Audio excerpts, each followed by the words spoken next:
reading this from kasi I cannot take notes, I cannot take a ball pen and pen this. So, sabihin mo sa kanila, relax lang, may hangganan ng lahat. There will be a day of reckoning for all.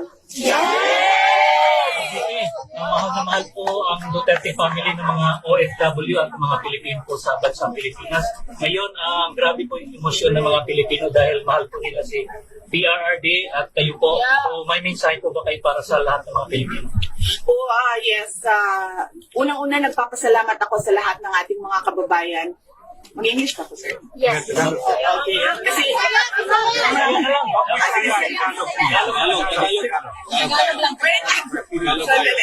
Okay. Sige. Kajut lang, ha? Kajut lang. Start with, first off, I'd like to thank all our countrymen for your prayer.